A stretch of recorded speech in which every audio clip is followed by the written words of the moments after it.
Warning, disaster incoming. What's up, everybody? My name is Daniel. You know me online as Disaster, and today is another episode of Budget Beginnings. Today we're going over Jinwoo. The soul leveling IP is now in the game, and with the new season out and the deck coming out on the 9th, it seems like the perfect time to talk about his deck and see what he brings to the game. If you like this video or this deck, please leave a like, comment, and subscribe, and I hope to see you guys in the next video. But until then, let's get into it. Alright, so here's the deck. So, obviously, we're playing a lot of his XP cards, so there's not a lot of variance in what you might see in his actual deck versus what's in this, but there's a couple of things I wanted to point out. So, first off, we have Instant Shining Flash. Just a good weapon. Momentum Hate can make your next thing less difficult. We're kind of like a character that wants a string. I think the only way this character wins in an aggro matchup is you just throw all the attacks turn 2 with your critical attack ability of giving each attack +1 for each card attack in your card pool. So yeah, that's why this card is a good inclusion. And then the only other card in the main attack line that we put in was one Irwin's Final Charge. Now, I might be overestimating how I think this card is in this deck, but the way I look at it is you can play a lot of cheap cards. These are all 4 diffs. You have a couple of 5 diffs with these two, but Shining Flash is going to reduce a difficulty. We're going to have a thing like Loot Box getting us more foundations, and then so we're going to play out a string, and then I think this is the way we're going to kill early is we play this card and say, hey, we're going to sacrifice some amount of foundations, make this a 10-speed move for their life total. And at least that's the way I look at it. Now, it's only playing one because this card's like $6.50, so I did not include multiple copies. If this is a worthwhile strategy, if this card's winning you games, I could definitely see you taking out some Wolf Assassins for more Final Charge. But, yeah. To the assets, we've not changed anything. The deck comes with 2 Hunter's Dagger and 2 Teleportation Stone, so we did that. Just go back to the attack lineup.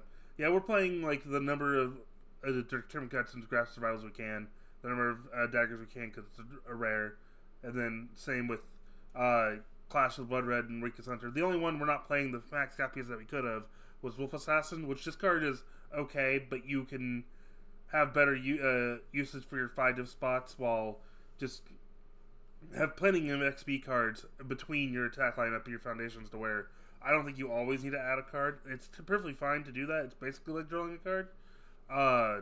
But I don't think you need a lot of copies of this. We did add in an action, Wielding for One for All. So I know people look at this card and the first thing they think of is, well, we don't play Vestiges, so we don't get the second part. And that is perfectly fair and true. The big thing to me of this card is it says remove unflip a foundation on your stage, and we are playing 4 loot box because we're provided for loot box in the deck. So you can play your first attack, say it's Clash of Blood Red, use loot box to get foundation, and then unwielding One for All, unflip loot box, play another attack, and use loot box again, and now you've gained 2 foundations over the turn for having this card in your hand. And on top of that, you can, if you're not going to kill them that turn, because that is more foundation to use to build a string if you would like to, but also at the end of your turn you do just get to add those 2 cards to your hand, so it's kind of like you drew 2. So yeah, Will Run for All could be like a draw 2 for us in our deck, which is really good because our character Jinwoo wants us to remove cards from our hand or stage to level up. To the attack lineup, not the attack, the foundation lineup, we have Surviving the Final. It's just a solid 0 diff. It's about to rotate in March. The best 0 diff on Death is Botan's Coaching, but that card's very expensive. So hopefully Critical Role gives us a more budget option. There's also the Bakugo -1 damage one you could play once this rotates, if you don't have another option to play it. 4 Settling Debts is just card draw. 2 Desperate Plea, this card's just a solid card. Helps us with our blocking. Build a card from your hand. You could build in Teleportation Stone. You can build in Hunter's Dagger. You could build in Loot Box and stuff like that. Or build in Double Dungeon. That's pretty cool. But, yeah. It's a solid card. 3 fatal decision. We could be playing 4. I wanted it because I'm already at 23 minutes, so I decided to cut one.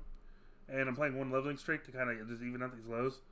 But fatal decision is really good. Giving your stuff breaker is very solid. And once you get to your second level of reducing the stack speed to 0, being able to say, hey, that's 0, and then give my thing breaker 2 to 3, and then playing your block, I mean, it's potentially going to shut down turns.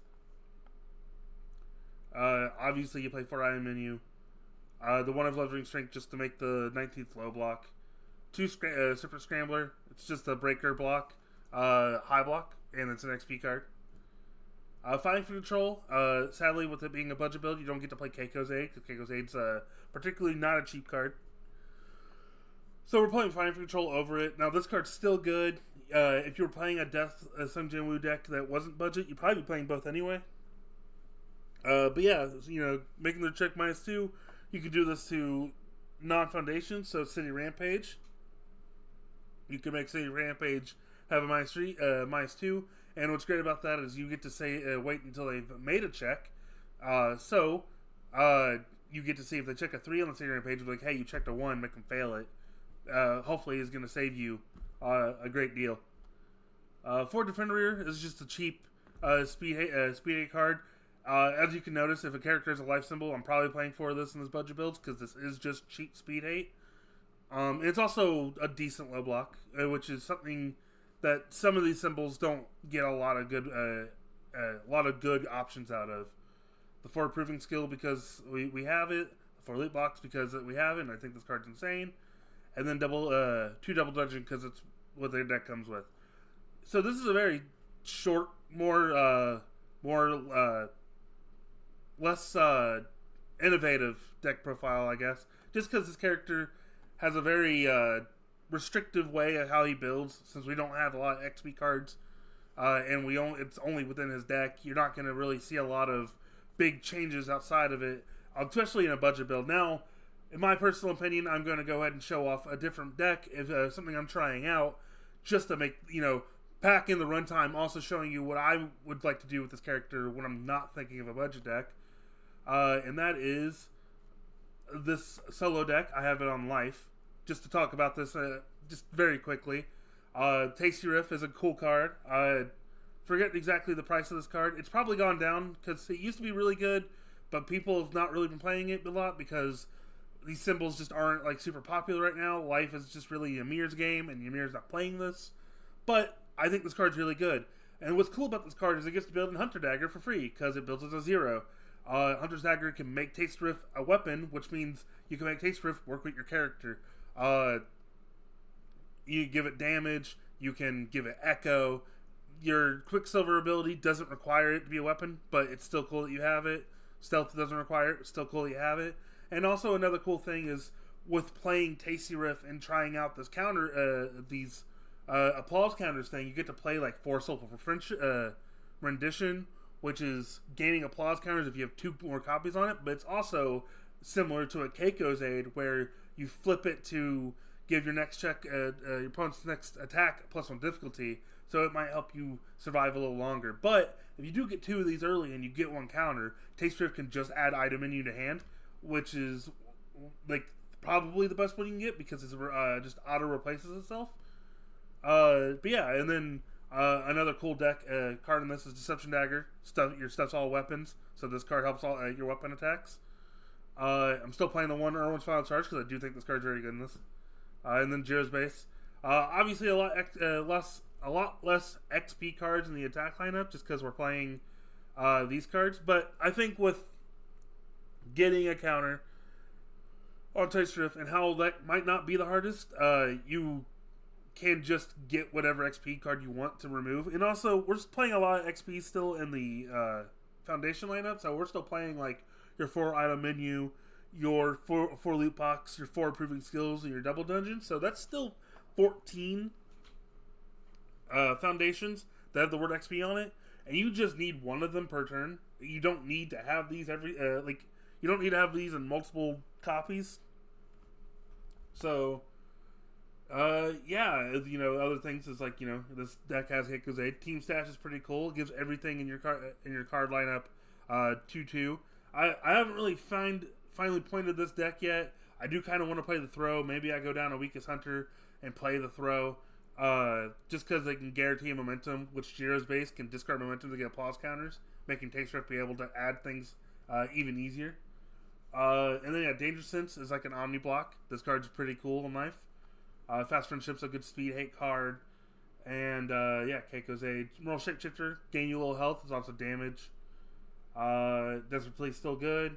And then my 0 I'm playing in this deck is Syndicate Target, because it's probably the best block for lows. And Takeshift just gets to add it to hand for free or build it down. So that's pretty cool. But yeah, no, since the budget build was a little shorter, I wanted to show this off of what I'm thinking with this character. And there's probably plenty of other ideas with this character too. I know you could play this on death and play super hard death control with like your lost fighting for controls and Keiko's Aids.